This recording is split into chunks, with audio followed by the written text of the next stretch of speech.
wabarakatuh. Waalaikumsalam. Kepareng matur Bapak bilih siswa pawiyatan Brigade 312 kalih sampun siaga gati setya diri nampi seserapan. Nggih, sadèrèngipun kawiwitan menika yektosipun wekdalipun sampun mundur saking padatan. Nggih, mila saking menika supados mangke saged rancak lan sae lulus raharja kalih sing sambi kala. Monggo langkung rumiyin manungku puja ingkang ing mangkinipun supados pikantuk pangayoman saking ngarsa dan Gusti Allah Subhanahu wa taala. Monggo pun dherekaken manungku puja.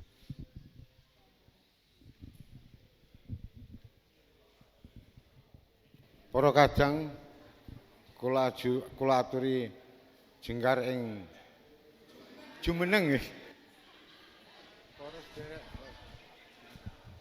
Sadèrèngipun pawiyatan dipun mulai, monggo sami manungku puja nyunding Gusti Allah taala mugi ing pawiyatan menika dipun paringi leres sae dipernahaken dening Allah Subhanahu wa taala. Manungku puja kawiwitan.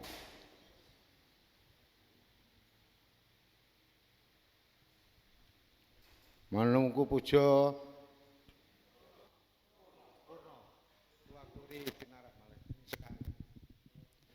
Kula aturi lenggah malih. Nggih. betul.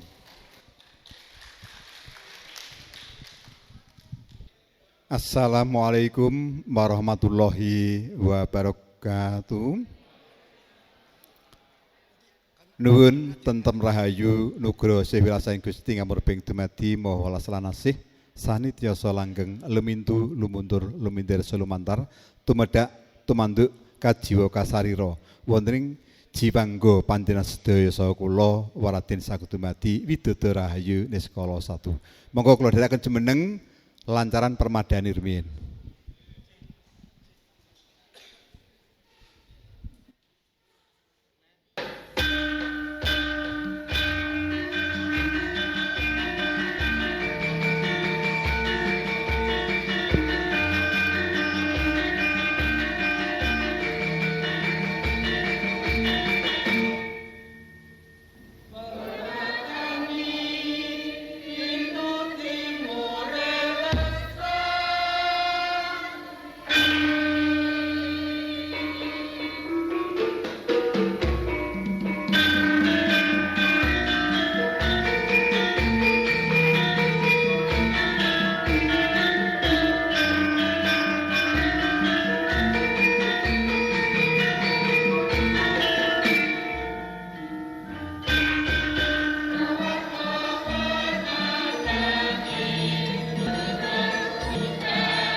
Kula dherekaken lenggah wonten palenggan sakawit.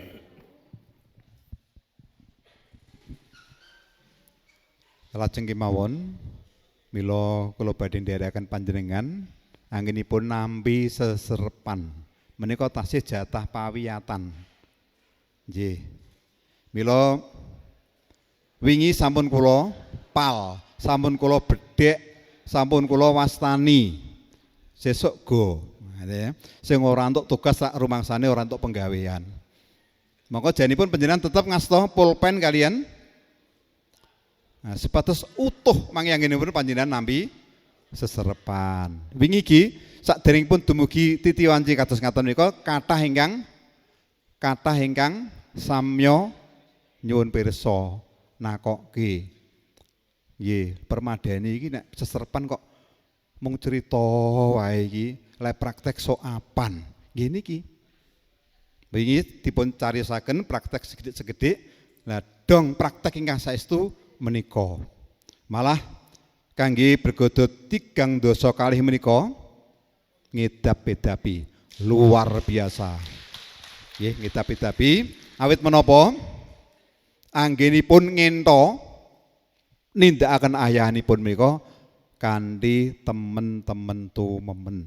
Langkung-langkung kawiwitan saking ingkang pepantan setunggal kelompok 1 menika jatahipun praktek babakan paningsetan. Nggih. Menika ingkang dipun pangarsani Bapak Ngadiman. Leres nggih? Nggih, menika malah sak nginggilipun ingkang dipun angen-angen dening para dwija. Menawi rimen menika upama ora ana gedange nganggo akrilik gedang plastik ya entuk. Upami sanggan sasraan pangiring menika ngangge gambar-gambar nggih pareng. Nak sak menika malah boten namung ento-ento ning temenanan. Eman-eman sanget menawi mangke ingkang budidaya sak sae-saenipun menika ingkang boten pikantuk jatah dinten menika malah nglirwakaken. Alah enak udut ning njaba nggo apa leh aku ora entuk penggaweane kok. Hanya tak bedhek wingi engko tak ngono mesti. Lho temenan. Ngantos jam kalih niku nglumpukke wangil karuan nganti mbahno kaya nggusah manuk. Hoi, ndang mlebu. Ngoten niku dak kaya kernet bis niku ya. Mila monggo kersa nggih mangke dipun tindakaken ingkang kanthi saestu. Kersa nggih betahipun mangke panjenengan lulus saged sak boten-boten menika pirsa gegambaranipun. Monggo nggih. Menika ingkang sing pun dipun cawisaken menika wonten sangganipun 3 werni sanggan baku, abon-abon, lajeng pangiring penggembira. Menika kuwathahipun kados ngaten, mila kula wau lho iku dienggo apa? Oh sanggan tak tatake meja sing pirang-pirang niki wau. Kula gereti dhewe. Ngoten niki nggih. Sing siswa sanesipun janipun nggih pirsa menawi dwijanipun kok nggereti dhewe niku nggih kedahipun tanggap. Lho jebule nggih ora niku. Mas tinggal udut ning jaba kono. Binjing nggih binjing menawi panjenengan pambiwara ingkang saestu ampun ngantos panjenengan makarya nggereti meja dhewe. Sampun-mboten nggih di Pak Nun Sewu kula dipun rencangi menika. Ngaten nggih. Pak panjenengan dawuhi meja menika wonten ing ngrika. Wingi sampun kula aturi kados ngaten ben dipraktekno. Tak jajal. Lho kok ora ngerti jebule. Mbahno nggereti grek-grek. Nggih, menika kangge napa? Kangge kawruh kemawon menawi mangke panjenengan boten proaktif binjingipun menawi dados pambiwara nggih. Nggih nglentar. Nggih, monggo kawiwitan kemawon mangke cacakanipun nggih. Ingkang dados paraga mboten usah kula sebataken. Ingkang dereng menika mestinipun gandeng menika jatahipun sanggan kathah sanget. Mangke nyuwun tulung menika sedaya saged mendhet piyambak-piyambak. Ingkang mboten pikantuk tetep pedal. Ingkang wonten lebet menika ingkang bagianipun pamangku gati wonten sing ngriki. Lajeng mangke dipun aturi mlebet. Mlebetipun nggih nganggo urutan. Mun supados mangke kula mboten namung crita, awit kala wau sampun dipun carisaken Bapa Sena. Mbok dipirengke mboten-mboten niki lajeng praktek kemawon. Monggo ingkang keluarga besan sedaya medal. Menika sepeda motor mbok bilih kok sajaipun ganggu barisan nggih. Tata baris saged dipun singkiraken rumiyin. Monggo. Medalipun ugi mawi ngasta niki anu lho gladi kotor rumiyin nggih, gladi kotor. Perlu ngasta menika rumiyin napa mboten perlu? Terus pundi Pak Pras? Perlu ngasta nika? Praktek sisan? Ingkang baku kemawon nggih. Liyane mangke, monggo nggih sanggan baku menika wonten abon-abon pisangipun dipun asta. Lajeng pangiringipun ana sepatu barang niki, monggo. Lajeng nika dipun asta piyambak-piyambak. Baris nggih. Nembe gladi kotor menika, nembe gladi kotor. Kinten-kinten mangke sedasa menapa gangsal 12 menit. Monggo ingkang bagian Jawi.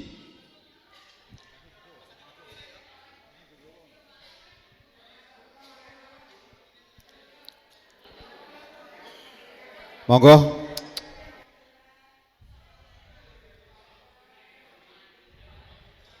Nggih, sak perangan kemawon sing enteng-enteng sik nggih, sing enteng-enteng sik. Monggo ingkang ngajeng piyambak menika juru wicara, juru pasrah. Monggo. Juru pasrah.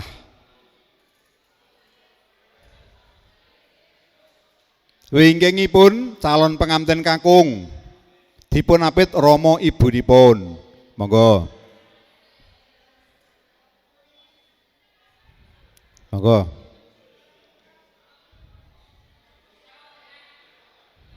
Lajeng among tamu. Wonten gangsal napa 6 nyemanggaken among tamu. Among tamu nggih. Ingkang kriki, ingkang bagian nata ngriki kula nyuwun priyantun 3 ngriki. Meja ageng wonten priyantun 3. Monggo.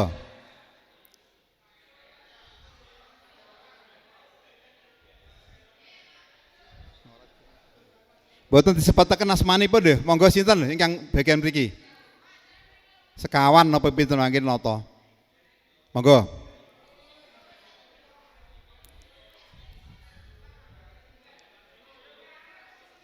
Niki nembe gladi kotor nggih, gladi kotor nggih. Upami mboten sedaya dipun pendet mboten napa-napa. Ingkang bagian mriki sinten monggo? Mangke tugasé panjenengan nampi lajeng dipun seleh wonten mriki. Terus ngaturi tamunipun monggo pinarak mriku. Ngoten nggih. Pirsa nggih. Mangke sing sangken sing mriku. Sakderengipun dipun seleh panjenengan tampa lajeng kalian ngeten monggo pinarak iki. Sampun nggih?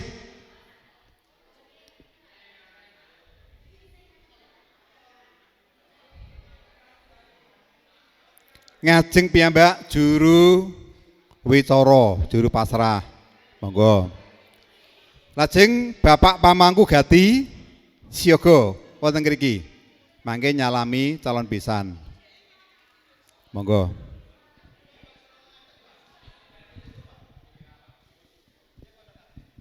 Ugi ingkang juru panampi.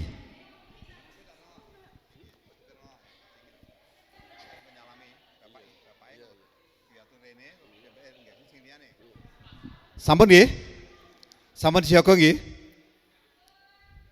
Menika nembe gladi kotor. Ngaten. Saged dipun wiwiti, monggo. Nggih, Bapak. Nyuwun kawuningan. Kawistara sedayanipun sampun samapta. Pramila keluargi besan pun keparengaken mlebet kairing ladrang Kebo Giro. Lancaran. Kairing lancaran kebo giro.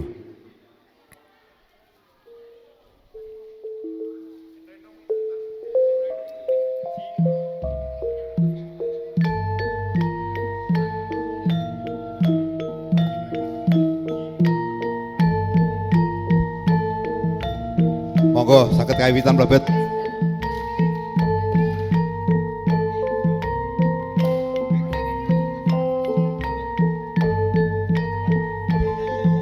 Salaman nggih mboten napa-napa. Nggih, sembah kalbu nggih. Saged monggo nggih.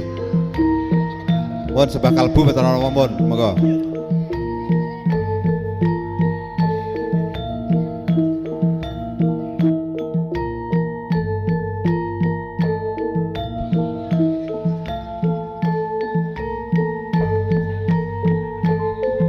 Salaman min mire. Lek ajeng man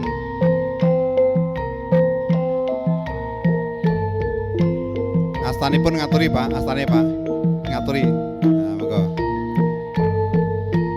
Ajeng Bapak Pamangkugati saged lenggah, monggo, saged lenggah. Kersanipun sanesipun dipun urusi panampi tamu sanesipun. Ajeng. Menika sanggen baku abon-abon meja alit nggih.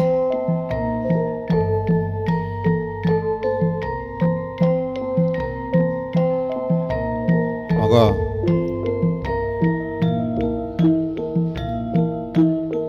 Meja alit. Menika meja ageng. Monggo sanesipun meja ageng.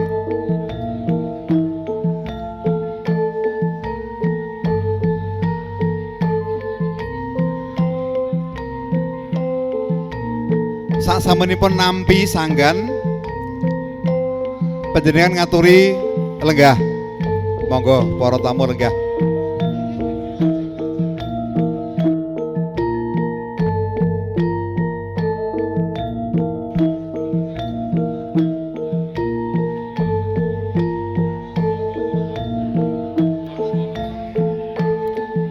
Sumangga para tamu ingkang kinurmatan, kula aturi samiya lenggah wonten ing palenggahan ingkang sampun kang samapta.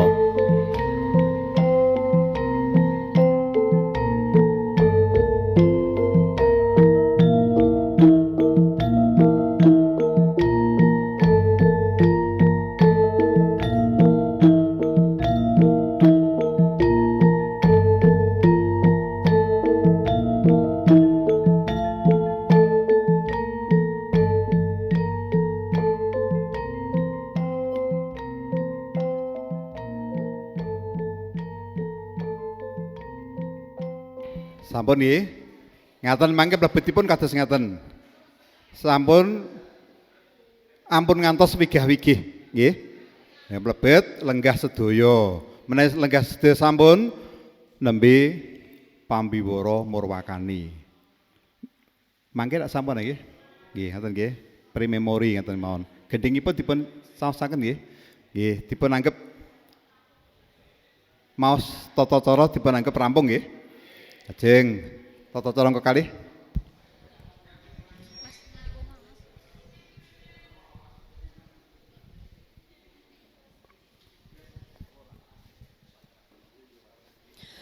Para tamu sinedan kakung putri ingkang cinaket sih nugrahaning Gusti, kawistara samudyanipun sampun samapta pramila laksitaning tata cara ingkang sepisan enggal kawiwitan. Murih lampahing tata cara wiwit purwa madya wasana kasembadan kanthi raharja niskala. Monggo kapurwakan kanthi waosan basmalah. Bismillahirrahmanirrahim. Para ingkang samya rawuh kakung putri ingkang satuhu luhuring budi, raos bombong miwah mangka keng manah Bapak Haji Surono sekalian mboten saged kagambaraken. Ing madyaning kalenggahan menika badhe ngaturaken pambagya harja wilujeng wonten ngarsa panjenengan sedaya.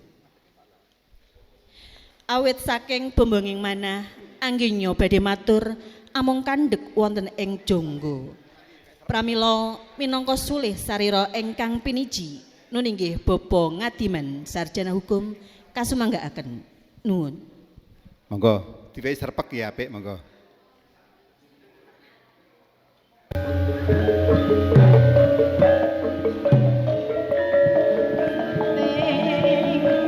Oh, dipun apit.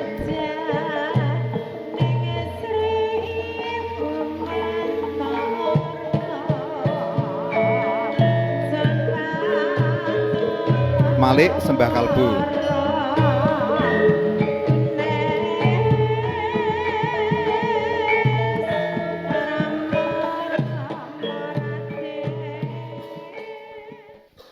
Monggo, pre-memori. Mundure Mas Sandi. Pun, Assalamualaikum.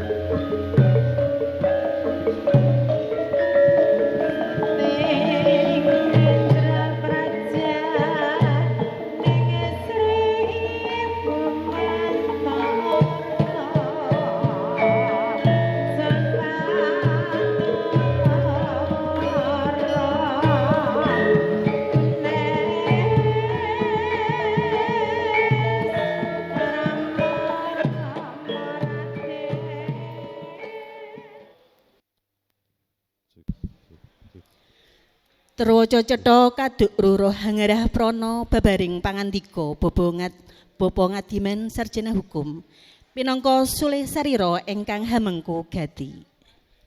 Para adilenggah ingkang satuhu kebak ing berkah tata cara ingkang angka 3 nun inggih sabda pasrah saking Duta Saraya calon kadang besan Sutrisno. Wondene ingkang minangka sulih sarira nun inggih Bapak Nur Syafiq sarjana agama. Pramila wekdal sawetahipun sumangga nun kula aturaken.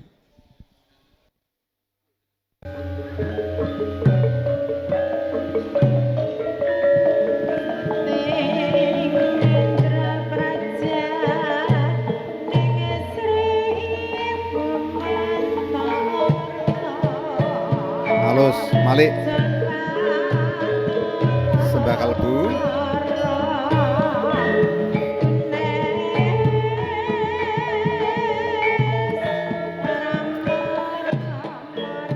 Dipun kulinakaken kakung wonten kanan nggih.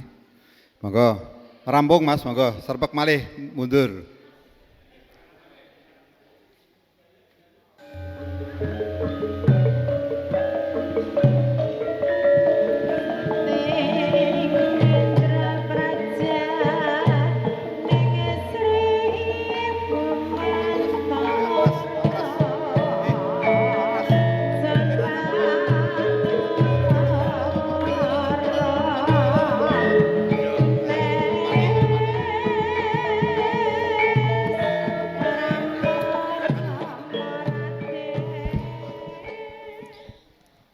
Para adilenggah kakung miwah putri mekaten menggah pasaripun Bapak Nur Syafiq sarjana agama minangka Duta Saraya ing kalenggahan menika.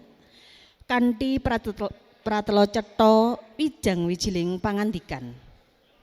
Salajengipun babaring sedya pasrah badhe katampi Bapak Dwi Rubianto sarjana hukum minangka sulih sarira Bapak Haji Surono sekalian. Dumateng Bapak Dwi Rubianto sarjana hukum sumangga nun kula aturaken.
Ngeten nggih.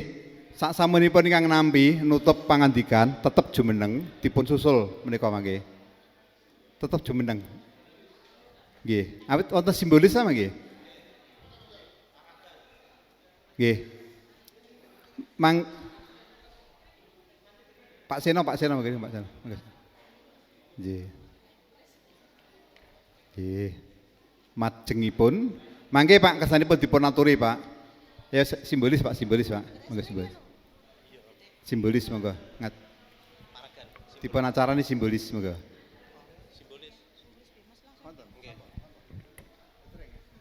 Kanthi cetha terwaca atur panampi. Ngaten nggih, sekedap nggih. Nika ora nampi.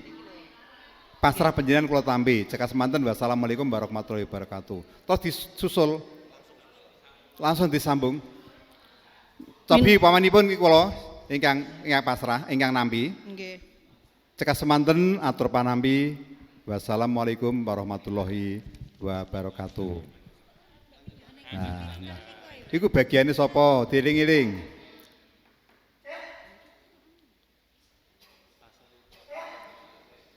Betul ponten. Yang terwaca niku terwaca. Nggih, monggo. Kanthi cetha terwaca Sekedap. Cekap semanten atur kula menawi wonten kiranging basa sastra miwah kiranging tata krama ingkang boten pranahing penggalih panjenengan kula nyuwun agunging panuwun. Nuwun matur nuwun. Wabillahil taufik wal hidayah waridho wal inayah. Wassalamualaikum warahmatullahi wabarakatuh. Kanthi cetha terwaca atur panampi saking Bapak Dwi Rubianto Sarjana Hukum minangka sulih sariranipun ingkang hamengku gati. Salajengipun dipun wontenaken long tinampi sanggan utawi pisang ayu.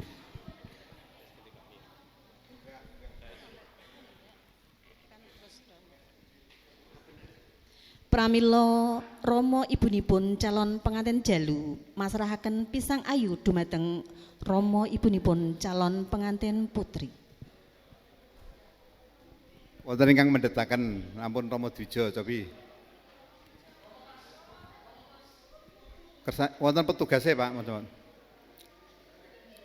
Ndawi mawon ndawi nggih. Binjing menawi maraga saestu mboten Rama Dwija ingkang nenggani. Monggo dipun warai caranipun kemawon. Nggih. Monggo. Nah, diwarai ngoten. Nah, dibeleni Pak. Pak Pras. Niku rak nembe panjenengan sing pinter. Sing didhawuhi kersanipun kados jenengan. Sing pinter rak jenengan mangke. Seswane sing didhawuhi wae. Lho, sing nandangi rak mboten jenengan namung ndhawuhi mawon. Monggo. Nah, ngoten. Nggih, monggo lajeng. Salaman hati-hati napa dawah. Saged kawimbuhan setunggal napa kalih sanggan sanesipun. Wondene kalaksananing sedya kasumanggaaken. Pun sanesipun menapa malih sampun dipun dawuhi.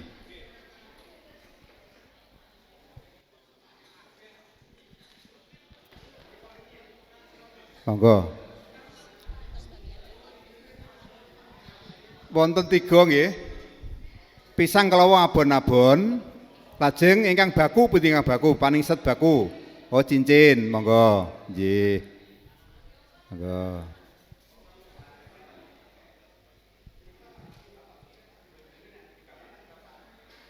Bapak kali bapak, monggo. Nggih. Dipun imut-imut. Sesa sanesipun nggih sami mirsani. Nah, nika wonten ingkang lorot piyambak. Setunggal malih monggo. Sampun Pak Pras nika nggih. Ibu dipun pendhetaken napa menika? Monggo. Arta nggih saged. Brono. Sampun menika nggih. Dipun anggep menika busana sak pangadeg dipun pendet pepaes utawi perhiasanipun kemawon. Nggih. Sampun nggih. Lajeng para tamu kakung miwah putri ingkang kula hormati, jumbuh kalian panyuwun saking calon kadang besan. Keparipun katindakaken wontenipun liru kalpika. Sumangga dumateng para ingkang piniji ing gati nggih Bapak Haji Surono sekalian hanganti calon pengantin putri. liru kalpika gendhingipun eling-eling kasmaran monggo. Sing aktif siswanipun nggih, Pak Paras mangke kersanipun. Sumangga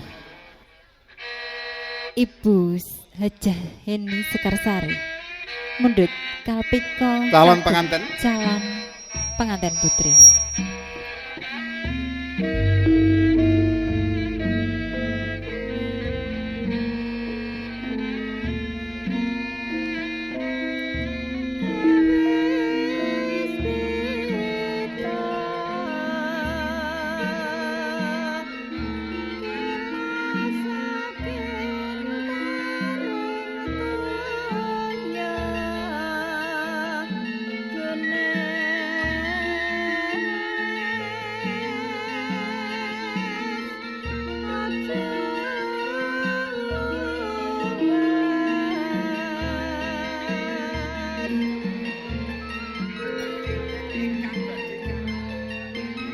Cincin utawi kalpika ingkang badhe kaagemaken calon pengantin putri ingkang mundhut ibunipun nganten kakung lajeng nganten kakung pundi? Nganten kakung menika nganten putri menika nggih. Dados ingkang mundhut kalpika menika ibunipun calon pengantin kakung lajengipun paring diaturaken ibunipun nembe dipun agemaken calon pengantin putri. Semanten ugi mangke ingkang mundhut kalpika ingkang kagem calon ibuni pengantin putri pun paringaken pengantin putri lajeng dipun agemaken. Pun monggo dipun tuntun Pak Pras ingkang ibu kakung pundi Bu Kakung mundhut kalpika monggo agemanipun pengantin putri.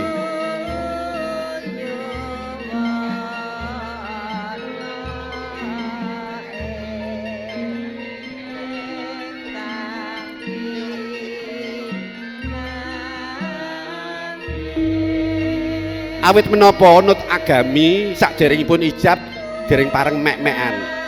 Pramila ingkang ngagemaken ibuipun boten calon pengantin kakung. Salajengipun ibu ngetrepaken kalpika ing racikan manis asta kiring calon pengantin putri.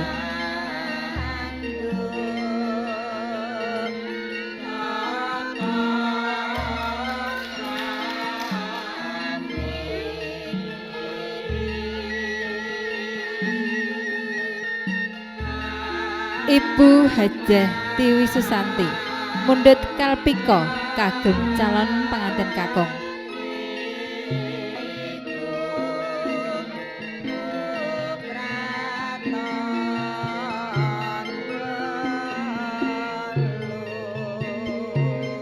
Lajeng ngetrepaken kalpika ugi ing racikan manis asta kering calon pengantin kakung.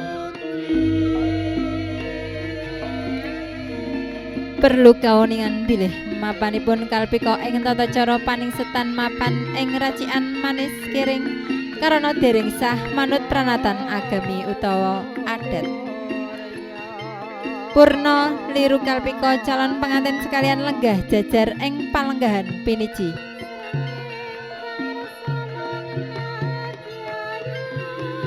Bapak Haji Surono sekalian ugi Bapak Haji Zahra Kim Sarimbit lenggah wonten palenggahan sakawit.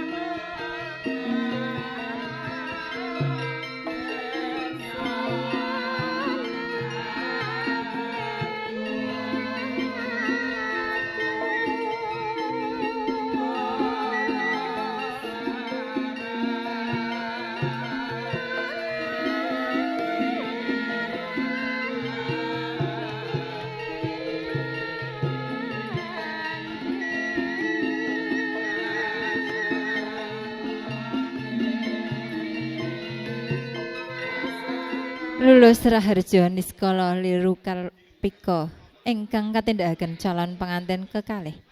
Pratandha kekalihipun sampun mantep ing penggalih pinanggih jatuh kramanipun. Para tamu sekalian ingkang winantu ing karaharjan.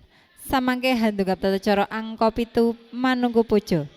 Pramila sedaya kasuwun pangestunipun paring puji donga konjuk ing ngarsa dalem Gusti ingkang Maha Mirah. Pramila dumateng Rama Kyai Haji Minan SPDI ingkang mangarsani manungku puja sumangga nun kula dherekaken.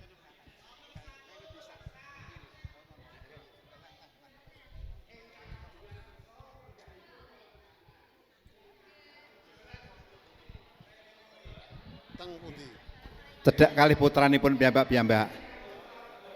Nggih.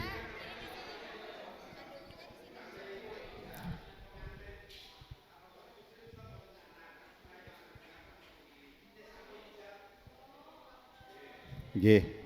Ngaten nggih. Dipun emot-emot mangke nggih. Monggo menika puji donga sampun dipun acarani kala pre-memori. Waalaikumsalam warahmatullahi wabarakatuh.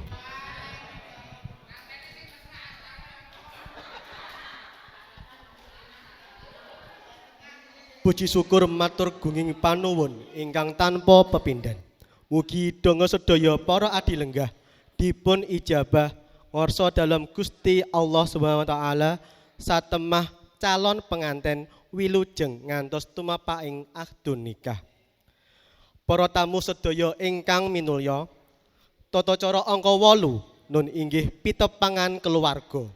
Sumangga kawiwitan saking pamengku gati Bapak Haji Surono sekalian nepangaken keluarga baku.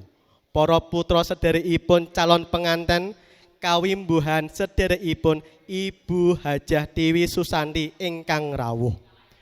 Dumateng para ingkang piniji ing gati Bapak Haji Suryono kalodhangan sawetahipun nun kula aturaken.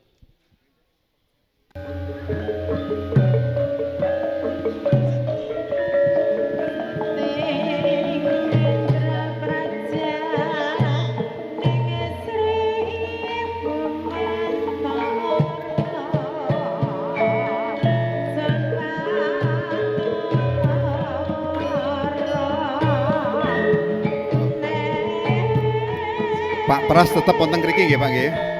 Monggo niki jumenenge ning ndi niki?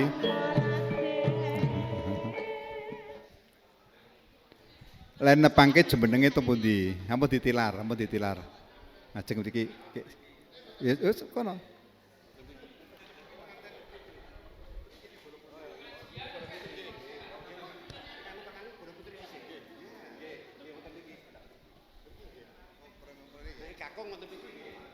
Nggih, ngaten nggih wonten mriki nggih. Ampun teng wingkingipun. Sampun cekap.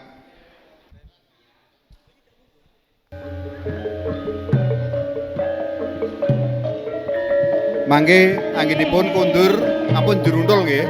Tetep cak-cak ambet Bapak Pak sinten ya, Pak? Pak Suryono anggenipun mundur mangke ampun kados nggudak tikus nggih ngaten nggih. Tetep sae plek lakonipun. Nah, tapi plek nggih, pun mlampah. Plek mlampah alon. Ya nggih. Nggih. Monggo pun lajengaken. Sumangga kawiwitan saking Bapak Haji Zamrohim sekalian nepengaken kulawarga baku.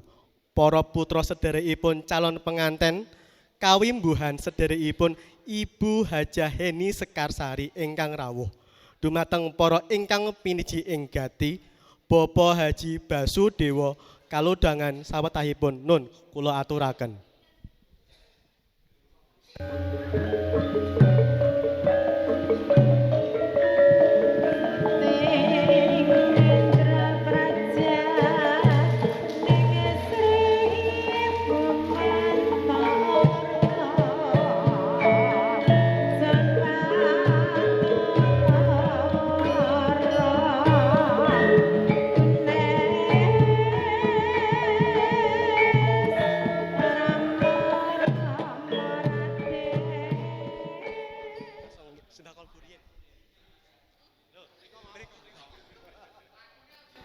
sekedap dipun pungkasi kanthi cekap semanten Pak Bapak Pak Basu. Ngaten nggih. Dipun pungkasi cekap semanten. Wassalamualaikum warahmatullahi wabarakatuh. Sing mantep.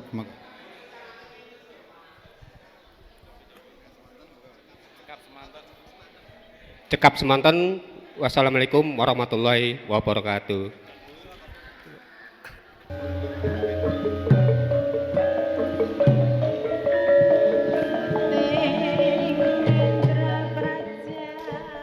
Monggo sanesipun malih. Para tamu ingkang satuhu winantu ing Suka Rahayu. Samangke wus handungkap tata cara angka 9 anenggih sumene. Sumangga swasana kadamel merdika sinambi hang lajengaken hanggedapi pasugatan saha lelipur sawetawis. Gawas cekap sumene monggo pun lajengaken. Para adi lenggah ingkang satuhu kebak ing berkah.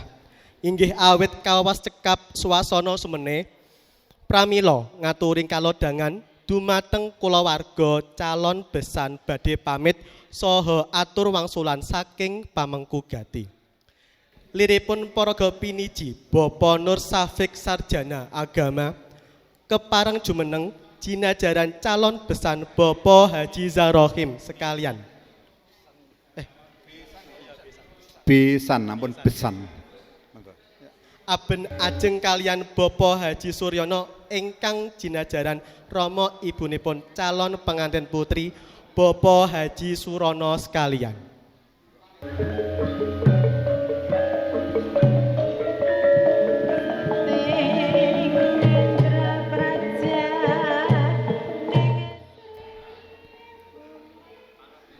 Pamitan iki? Sing pamit sinten?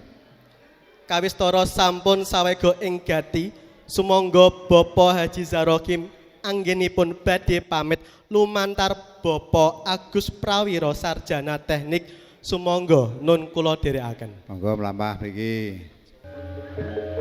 Nggih, sing jenengan wakile sinten jenengan? Besanan mriki. Nggih. Ngaten nggih. Monggo, lajeng mrika pamitan.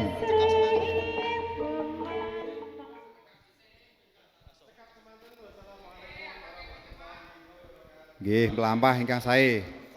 Alhamdulillah.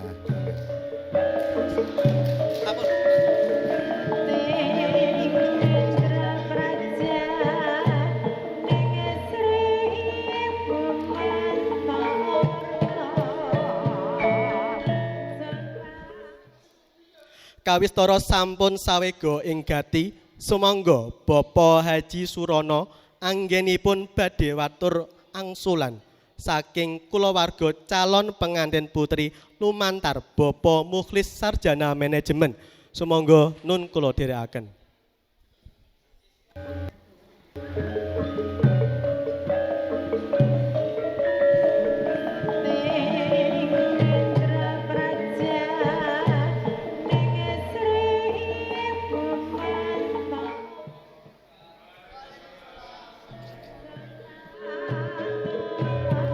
Purna denira tata cara pamitan saha wangsulan. Kalajengaken Ibu Hajah Tiwi Susanti ngaturaken angsul-angsul tinampi ibu calon besan nun inggih Ibu Hajah Heni Sekarsari. Salajengipun Bapak Haji Surono sekalian nderekaken calon besan Bapak Haji Zarohim sekalian ngantos dumugi kori ngajeng sinambung jawat asta kalian sedaya para tamu lajeng bibaran. Monggo angsul-angsule pundi? Monggo nggih. Wonten ingkang ngladosaken nggih? Nggih, monggo.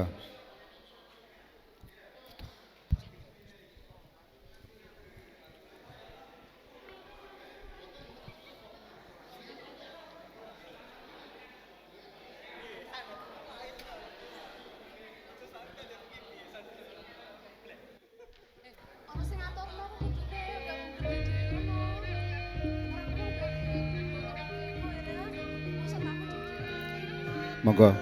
Handung Titi Purnaning Sedya.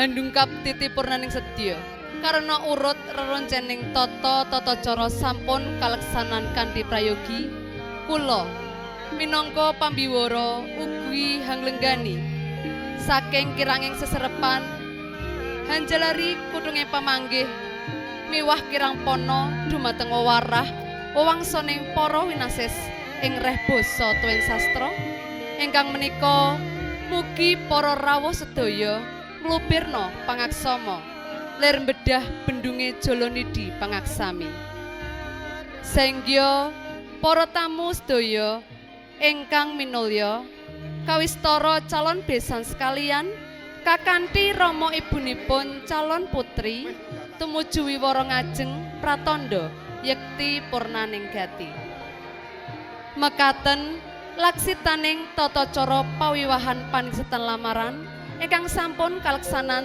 dening para keluarga sesantining nala Bapak Haji Surono sekalian. Pre-memori. Ngaten nggih. Ingkang baken mangke cak-cakanipun nggih cak-cakanipun. Angsal-angsal kalau wonten kisruh mboten. Kisruhipun menapa? Nah, monggo sing ngaturke sinten sak mangke? Monggo dipun tuding. Mbak Nuri diaturi. Ya padha dene. Sing mendhet saking kakung kok. Padha dene, urung diaturi kok njipuk dhewe. Nggih. Sebabe mboten saged ketawis iku sing baraka napa boleh kene ngoten nggih. Nika monggo mangke wonten ingkang ngaturaken nggih. Ngantos dumugi sak mangke wonten ingkang kirang pono wonten Mbak Bilih sampun saged dipun wiwiti mawi ingkang saestu terus pundi? Oh mboten wonten foto. Fotonipun nggih saking kadang bergoto 3 kali. Fotonipun sinten? Dak mboten dipun rancang foto sampun dipun syuting niki sampun Pak Mas Ravindra. Nggih. Mbak Bilih. Oh, anu foto keluarga. Oh, nggih. Wonten mangke mlebetipun wonten ing Sumene. Nggih, ten Sumene nggih. Terus Sumene menika isinipun setunggal nglajengaken dahar pasugatan. Angka kalih lelipur. Mangke wonten lelipuripun mboten? Menawi wonten kula watesi ampun ngantos kedangon. Awit mangke badhe wonten katrangan ingkang kagem maraga benjing minggu. Ngaten nggih. Lajeng angka 3 menika menapa? Foto keluarga.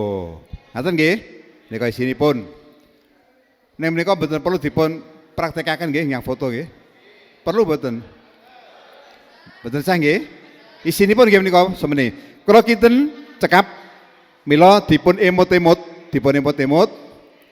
sak mangke dipun wangsuli saking ngajeng, mangke dipun ajab lancar nggih. Kalau sampun nggih, sampun cetha nggih. Mohon monggo. Aku ki semplengeren napa nika sanggane kok temenanan niku. Intak. Monggo. Nek dipun pedhet malih nggih. Pedhet malih. Iki disuting tenan niki, nggih.